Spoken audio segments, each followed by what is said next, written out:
तो वीडियो की स्टार्टिंग वहीं से होती है जहाँ से पिछला एपिसोड खत्म हुआ था। यीशु और मेजाऊ हमारे मेन कैरेक्टर को ऐसे प्रिंसेस वांगसेंग को रोकते हुए देखकर वह हमारे मेन कैरेक्टर से कह रही होती कि लिवलियन आखिरकार तुम यह क्या कर रहे हो, तुमने सिस्टर मेज को क्यों रोका है। जिसपे हमारा मेन कैरेक्टर उन पर गुस्सा करते हुए कह रहा होता है कि तुम दोनों बेवकूफ, तुम्हें अभी तक समझ नहीं आया भला एक नॉर्मल 26 लेवल की मेज एक बॉस मॉन्स्टर को अपने एक ही बार में कैसे मार सकती है। वास्तव में यह डीमन वर्ल्ड से आई हुई एक डीमन है जो गेम में घुस गई है और अगर यह हमें मारती है तो हम सचमुच में मर जाएंगे। इसलिए मैं चाहता था कि हमारी पूरी टीम का सफाया हो जाए और फिर हम सभी लोग डंजन में मरकर रिवाइव हो सकते थे। जिसपे प्रिंसेस वांगसेंग हमारे मेन कैरेक्टर से हंसते हुए कह रही होती कि ओ तो तुम्हारे पास डीमन को पहचानने की एबिलिटी है, मैंने तुमको सचमुच में कम आंका था। ऐसा कहकर वह उनके आसपास एक बैरियर लगा देती है जिससे वह वहां से नहीं भाग सके। जिसके बाद मेजाऊ मन ही मन सोच रही होती कि मैंने अपने फैमिली से यह बात सुना था कि अगर आप इस गेम को अच्छे तरह से खेलते हैं तो आप इमोर्टल बन सकते हैं, लेकिन मैंने कभी भी रियल डीमन के बारे में नहीं सुना था। जिसके बाद हेसु घबराते हुए कह रही होती कि मुझे कल ही अपने फैमिली से एक न्यूज मिला था कि गेम में डीमन घुसपैठ कर रहे हैं और अगर वे हमें मार देते हैं तो हम दोबारा रिवाइव नहीं हो सकते हैं और मेरे फैमिली ने मुझे सावधान रहने को कहा था, लेकिन मुझे कभी उम्मीद नहीं थी कि मैं आज उन डीमनों से मिल जाऊंगी। जिसके बाद सूजाजी हमें बता रही होती कि इंस्पेक्टर अपने फैमिली मेंबर के सपनों में आकर उन्हें यह बात पहले ही बता दिया था कि इस गेम में डीमन घुस गए हैं और अगर वे तुम्हें मारते हैं तो तुम रियल लाइफ में भी मर जाओगे। जिसके बाद फैंक्यूअर हमारे मेन कैरेक्टर से कर रही होती कि लिवलियन प्लीज मुझे माफ कर देना, मैंने तुम्हें गलत समझा था। जिसके बाद मेजाऊ और हिसो भी हमारे मेन कैरेक्टर से माफी मांगते हुए कह रही होती कि लिवलियन प्लीज तुम हमें भी माफ कर देना, हमने तुमसे उस समय काफी रूडली बिहेवियर किया था और अगर तुम इस डीमन को मार देते हो तो तुम हमारे साथ कुछ भी कर सकते हो। जिस बात को सुनकर हमारा मेन कैरेक्टर ठरकी जैसा शक्ल बनाते हुए कह रहा होता है कि क्या मैं तुम्हारे साथ कुछ भी कर सकता हूँ। जिसके बाद हिसु प्रिंसेस वांगसेंग के ऊपर अटैक करते हुए हमारे मेन कैरेक्टर से कह रही होती कि सचमुच बेहतर होगा कि तुम कोई उपाय सोचो और अपने असली पावर को दिखाओ, वरना हम सभी यही मर जाएंगे। और मन ही मन घबराते हुए कह रही होती कि इस समय हम अपना सब कुछ दे सकते हैं और मुझे उम्मीद है कि फैंक्यूअर ने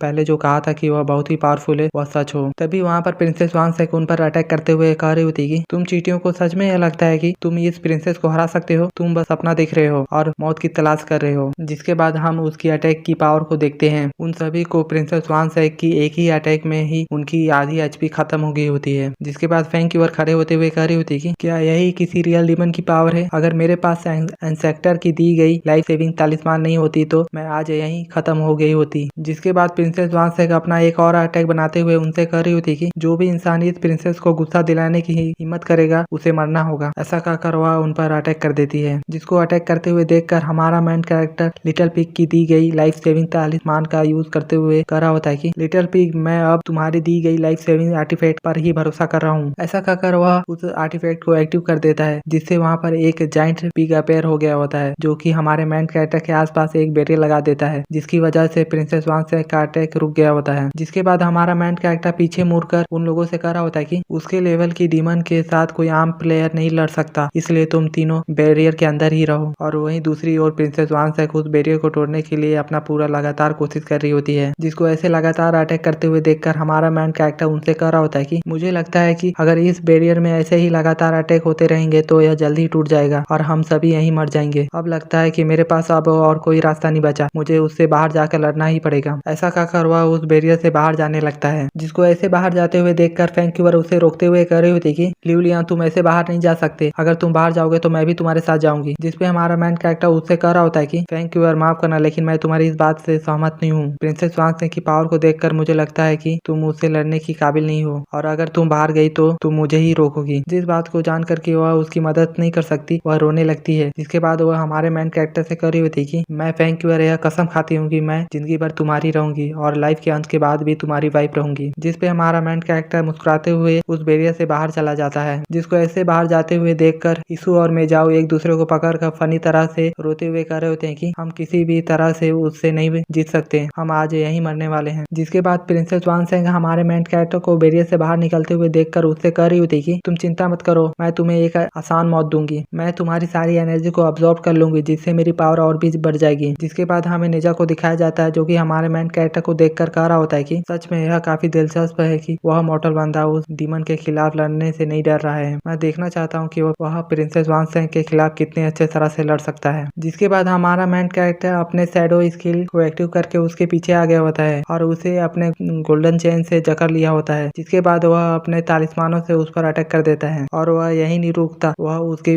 ऊपर फायरबॉल से भी अटैक कर देता है। जिसके बाद वह अपने निंजा टेक्निक और शैडो क्लोन को एक साथ एक्टिव करके उस पर लगातार हर जगह से अटैक करने लगता है, जिसको ऐसे लड़ते हुए देखकर हिसू और मेजाओ कह रही होती है कि सच में क्या कोई प्लेयर ऐसा भी लड़ सकता है। लेकिन यह बहुत ही अफसोस की बात है कि लिवलियान ने अपना जॉब चेंज नहीं किया है और उसका सभी स्किल लेवल 4 तक ही सीमित है। वह अपने अभी के लेवल के साथ प्रिंसेस वांगसेंग का कुछ भी नहीं बिगाड़ सकता। जिसके बाद नेजा हमारे मेन कैरेक्टर को लड़ते हुए देखकर कह रहा होता है कि इस बंदे की सभी स्किल कमाल की है, लेकिन बड़े ही दुख की बात है कि उसने अपना जॉब चेंज नहीं किया है और वह प्रिंसेस वांगसेंग के सामने ज्यादा समय तक नहीं टिकने वाला है। वो ये कह रहा होता है तभी वह कुछ देखकर शॉक हो गया होता है। जिसके बाद हमें प्रिंसेस वांगसेंग को दिखाया जाता है जो कि हमारे मेन कैरेक्टर के हमलों से घायल हो गई होती है, जिसको ऐसे प्रिंसेस वांगसेंग को हराते हुए देखकर फैंग की ओर बहुत ही शौक हो गई होती है और वह कह रही होती है कि क्या सच में लिवलियान ने प्रिंसेस वांगसेंग को हरा दिया। जिसके बाद वह खुश होते हुए कह रही होती कि सच में मेरा आदमी बहुत ही पावरफुल है। जिसके बाद हिसू और मेजाओ भी खुश होते हुए कह रही होती कि सच में मुझे मेरे आंखों पर यकीन नहीं हो रहा है कि लिवलियान ने प्रिंसेस वांगसेंग को हरा दिया। सच में लिवलियान तुम बहुत ही पावरफुल हो। जिसके बाद प्रिंसेस वांगसेंग खड़ी होती हुई कह रही होती कि यह इम्पॉसिबल है, आखिरकार तुम जैसा एक मॉर्टल मुझे कैसे चोट पहुंचा सकता है, आखिरकार तुम हो कौन। जिसपे हमारा माइंड कैरेक्टर उससे कह रहा होता है कि किसने कहा कि मेरी सभी स्किल लेवल 4 तक ही सीमित है, मैं कोई नॉर्मल प्लेयर नहीं हूँ। और गाइस आप लोगों को याद ना हो तो मैं आपको बता दूं कि हमारे मेन कैरेक्टर को अपने 9 ऑफिसर्स को रिफाइन करने पर उसे एक रियल स्किल एम्परर लक मिला था, जिसकी वजह से उसकी सभी स्किल लेवल 6 तक बढ़ गई होती है और अभी उसका करंट का लेवल 10 है। जिसके बाद प्रिंसेस वांगसेंग हमारे मेन कैरेक्टर पर गुस्सा करते हुए कह रही होती कि मुझे कोई फर्क नहीं पड़ता कि तुम कौन हो, आज मैं तुम्हें यही मारने वाली हूँ। ऐसा कहकर वह अपने पर्पल ड्रैगन स्किल से हमारे मेन कैरेक्टर के ऊपर अटैक कर देती है, जिस अटैक को देखकर फैंग की ओर काफी ज्यादा घबरा गई होती है। जिसके बाद हमारा मेन कैरेक्टर उस अटैक को देखकर कह रहा होता है कि यह अटैक बहुत ही पावरफुल है, मैं इसे डॉज नहीं कर सकता। वही कह ही रहा होता है तभी फैंग की ओर बैरियर के अंदर से हमारे मेन कैरेक्टर के तरफ एक मैजिकल आर्टिफैक्ट को फेंक देती है, जो कि उड़ने वाला एक आर्टिफैक्ट होता है। जिस आर्टिफैक्ट को एन वक्त पर यूज करके हमारा मेन कैरेक्टर उस अटैक से बच गया होता है, लेकिन वह सभी स्नेक भी हमारा मेन कैरेक्टर का पीछा करने लगती है, जिस चीज को देखकर हमारा मेन कैरेक्टर काफी ज्यादा शौक हो गया होता है। जिसपे प्रिंसेस वांगसेंग हंसते हुए खड़ी होती है कि आखिरकार तुम्हें क्या लगा था कि तुम मेरे अटैक को डॉज करके बच जाओगे, तुम बहुत ही बेवकूफ हो। वह तुम्हें लॉक कर चुका है, जब तक वह तुम्हें नहीं मार लेता वह नहीं रुकने वाला। जिसके बाद वह फैंग क्यूअर की ओर देखते हुए उनसे कह रही होती कि तुम्हारे आदमी के बाद तुम लोगों की अगली बारी है। जिसकी ऐसी बातों को सुनकर हिसू और मेजाओ काफी ज्यादा डर गए होते हैं। जिस पर फैंग क्यूअर उनके पास आते हुए उनसे कह रही होती कि तुम लोग लिवलियान पर भरोसा रखो, वह निश्चित रूप से प्रिंसेस वांगसेंग को हरा देगा। वो ये कह ही रही होती है तभी वह इसने हमारे मेन कैरेक्टर को काट लेता है, जिसपे हमारा मेन कैरेक्टर काफी जोर से चिल्लाते हुए कह रहा होता है कि ओ नहीं, मेरा बट को काट लिया। जिसको देखकर हिसू और मेजाओ और जोर से रोने लगती है। जिसपे फैंग क्यूअर उनसे कह रही होती कि तुम लोग डरो मत, लिवलियान को कुछ नहीं होगा, यह तो सिर्फ एक छोटा सी गलती थी और हम यहाँ ऐसे ही बैठे नहीं रह सकते, हमें लिवलियान को चेयर करना चाहिए और साथ ही अगर जरूरत पड़ी तो हम सभी को लिवलियान को जीतने में मदद करने के लिए अपने मैजिकल आर्टिफैक्ट का यूज करना पड़ेगा। जिसके बाद हमें हमारे मेन कैरेक्टर को दिखाया जाता है जो कि उस स्नेक से बचकर भाग रहा होता है, जिसको ऐसे डॉज करते हुए देखकर प्रिंसेस वांगसेंग उससे कह रही होती है क्या तुम इंसान किसी चूहे के वंश से हो, वह इतनी आसानी से मेरे अटैक से कैसे बच रहा है। और हमारा मेन कैरेक्टर उन स्नेक से बचकर भाग ही रहा होता है तभी उसे अचानक से खून की उल्टी होने लगती है और उसका एचपी काफी तेजी से घटने लगता है, जिसको ऐसे खून की उल्टी करते हुए देखकर फैंग क्यूअर काफी ज्यादा घबरा गई होती है। जिसके बाद प्रिंसेस वांगसेंग खुश होते हुए कह रही होती कि अभी अभी उस बच्चे के बट को मेरे ड्रैगन ने काट लिया था और मेरा पर्पल ड्रैगन जहरीला है और अब जहर फैलना शुरू हो गया है। जिसपे हमारा मेन कैरेक्टर हीलिंग पिल को खाते हुए सोच रहा होता है कि कोई बात नहीं, मेरे पास अभी भी हीलिंग पिल्स है जिससे मैं और थोड़ी देर तक टिक सकता हूँ, लेकिन भागना कोई अच्छा उपाय नहीं है, मुझे वापस से लड़ने का कोई रास्ता ढूंढना होगा। जिसके बाद वह प्रिंसेस वांगसेंग के बातों को याद करने लगता है कि कैसे उसने कहा था कि यह पर्पल ड्रैगन अपने टारगेट को लॉक कर लेता है। अब लगता है मुझे अपने लाइफ का जुआ खेलना होगा, अगर यह प्लान काम नहीं किया तो मैं सच में मर जाऊंगा। ऐसा कहकर वह अपने सभी स्किल का एक साथ यूज करने लगता है, जिसकी वजह से उसकी पावर बहुत ही बढ़ गई होती है। जिसके बाद हमारा मेन कैरेक्टर प्रिंसेस वांगसेंग के पीछे आ गया होता है और वह उसे पीछे से पकड़ लेता है, जिसकी वजह से उस अटैक का टारगेट चेंज हो गया होता है और वह अटैक सीधा प्रिंसेस वांगसेंग की ओर